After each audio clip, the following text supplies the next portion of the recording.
Hey folks, John coming at you from Complete Technology Solutions, your friend in the computer business.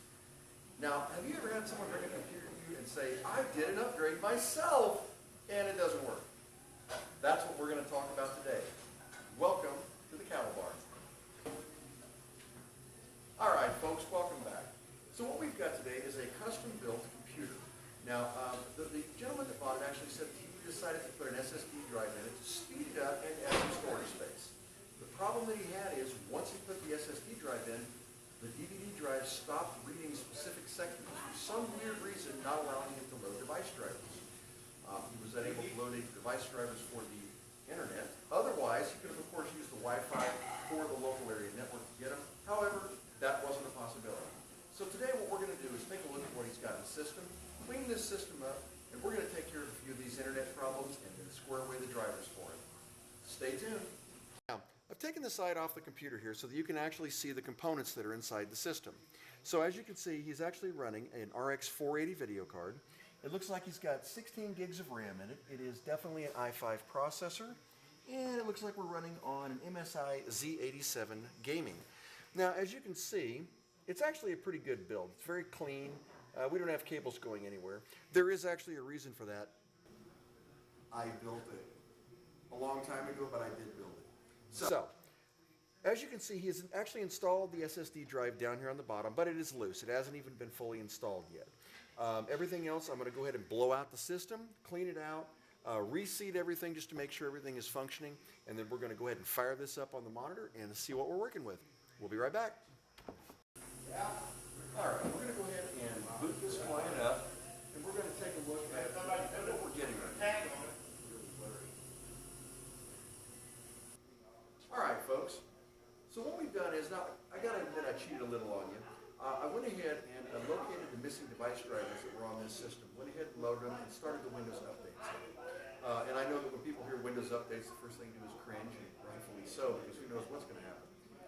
However, I did notice something that was a little bit strange. So he brought his box over with a couple of his upgrade parts that were in it.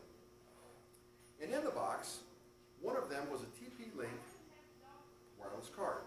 Now this is an N900 wireless, and it's pretty specific. These identify normally, they load normally. In fact, Windows typically has its own drivers for it. However, what we discovered is that when we looked in the device manager, it did not identify this, but it in fact identified it as a Qualcomm Atheros network adapter. Now I've done a lot of research online to find out exactly why this has done it, and I can find nothing. However, what I can tell you is that the wireless adapter is actually functioning. Now, I thought to myself, well, maybe it was something simple. Maybe the system didn't identify the network card, it didn't come up as an unknown item, and just perhaps there was onboard WAN on this motherboard. However, we decided to do a little bit of an experiment and check that out. Okay. Alright, so to conduct this experiment, what I decided to do, just to verify that this wireless card was in fact identifying incorrectly yet functioning, I went ahead and shut the system down. And I'm going to go ahead and I'm going to pull out the wireless card that is currently in here. Now, this is the wireless card. Now we're not actually going to remove it all the way out because the antennas and such are actually in the way, but as you can see, we are no longer connected to this card. Now if my theory is correct and this is simply identifying incorrectly, we should turn this on and the device manager should have lost the wireless card. Let's give it a shot. Alright, so here we are in Windows. So we're going to take a look at the device manager and we're going to see if my theory was in fact correct. We're going to go into the network adapters. And lo and behold, we have lost the Qualcomm adapter. Now what that means is that this TP-Link card, which I have verified that is this card, is actually identifying incorrectly to Windows, or Windows has decided that the drivers for the Qualcomm meet this a lot better. It is functioning with this in mind. So give me a second, we're going to go ahead and pop this back in, and we're going to verify that not only does it work, but that we have good connectivity and decent speed. Alright folks, so let's check our theory. So right now, as you can see, it is already connected to the Wi-Fi. We're connected to the local one here at the Cattle Barn. However, we're going to check the device manager, and we're going to see what we already know will be true, which is that the Qualcomm drivers have in fact reinstalled. And sure enough, there they are. So, if you guys guys out there anywhere are ever installing one of these TP-Link N900 wireless dual-band PCI Express adapters, this could happen. Now what he had done, he apparently reloaded his original version of Windows 7, clean, on this SSD drive. Once that was done, he immediately used the free upgrade to Windows 10, and that is what caused this problem. Now, it's my understanding that before he did the Windows 10 upgrade, he did not do any sort of driver updates or anything else. So odds are a majority of the drivers you're seeing in here were probably done when this was connected to the internet and through Windows Update. So I'm fairly certain that a couple of these are definitely going to need updating. I haven't actually checked the Radeon drivers or any of that, but we'll look at that now. I did notice one other thing when we're looking at it. The DVD drive has been incredibly hit and miss. It's unresponsive occasionally. It doesn't show up half the time in the device manager. It doesn't show up half the time under my computer. It doesn't show up in disk management. But then miraculously it will pop back up again.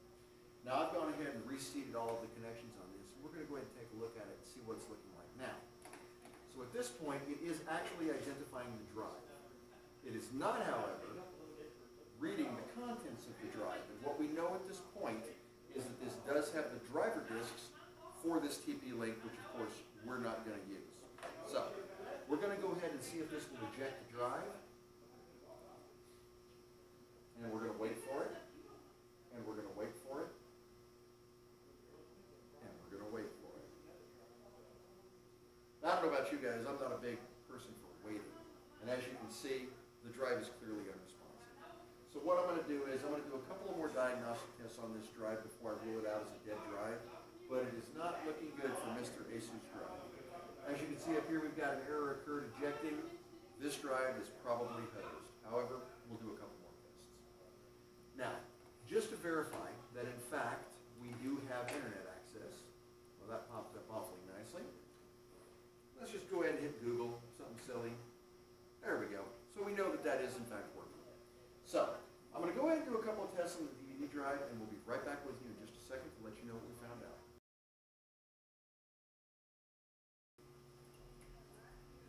All right, folks.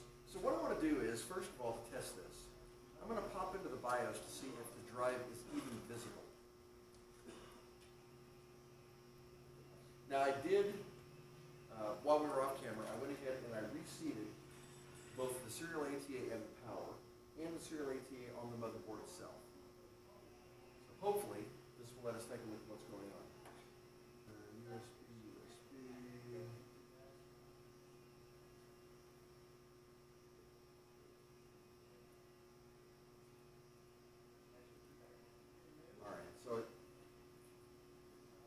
As you can see, the BIOS is actually identifying that the DVD is there, and it is identifying it correctly as an ASUS.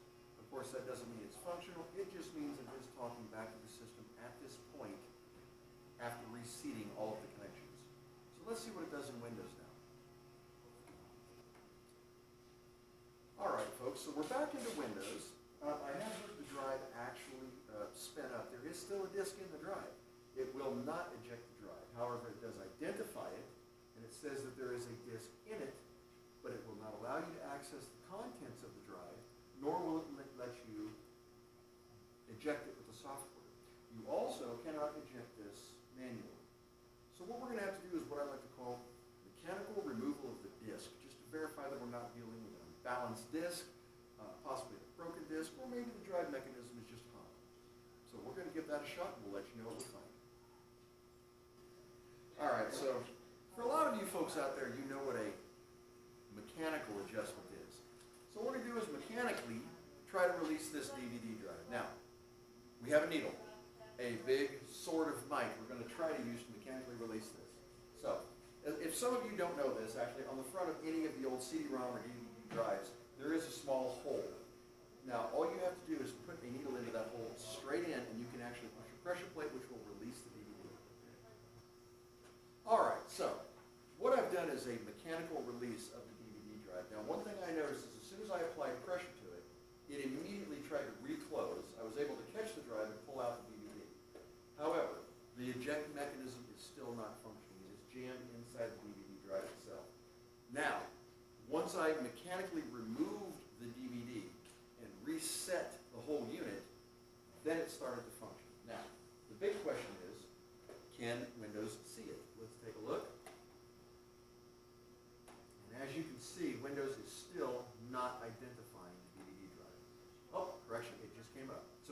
Windows is identifying the DVD drive, but will we be able to see a CD or a DVD in it?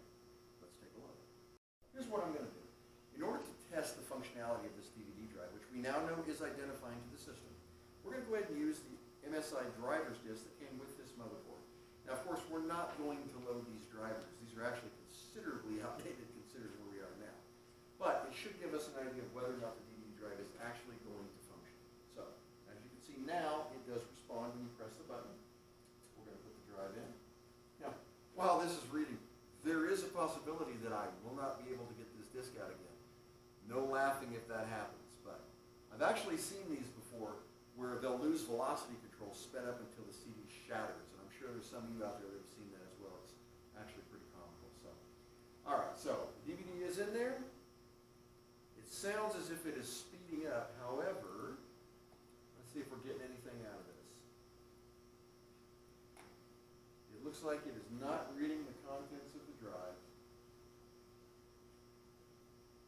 All right, so at this point, I think we're going to go ahead and call this a dead drive, is what it's looking like to me.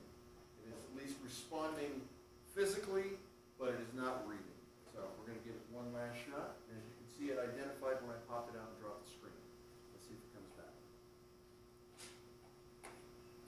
Probably don't need to go buy things off of the store quite yet. I hear it spinning up. And then I'm hearing it spin down and make all kinds of really creative noises. All right, so at this point we can see the drive itself is definitely toast. So what I'm going to do is I'm going to go ahead, I'm going to button down the SSD drive. We're going to go ahead and get everything cleaned up inside here. And we're going to take a look and see if there's a drive on site that we can use, although I do doubt it. So we'll be right back with you in a second. So, one last ditch effort. Since the drive is now functioning mechanically, since Windows is identifying it, I want to take a chance that maybe, just maybe, it's not this DVD that's causing the problem. So, we're going to put in some music. Now, this is not my choice of music. It just happens to be somebody that assistant over there handed me. So, no laughing if Billy Joel starts here. So, pop this bad boy out. Now the good news is I've gotten those speakers connected to this, so we're not actually going to be assaulted today. But that's okay. If you like Billy Joel, yes, okay, he's great. Never mind. So, looks like the DVD drive did see it. Oh, however, wah, wah, wah. It's not reading correctly.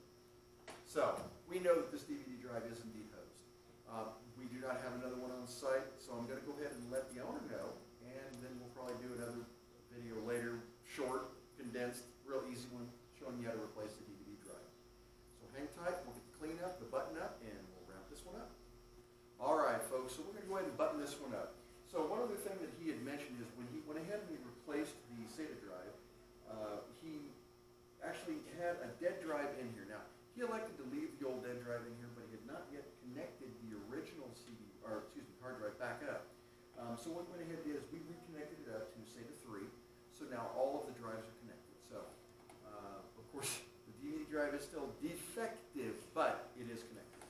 So as you can see, we are seeing the C drive, and we are seeing this F drive, which is the old hard drive. So he's got all of his data on there still, but his primary hard drive is the SSD now, so it's going to be running quite a bit faster.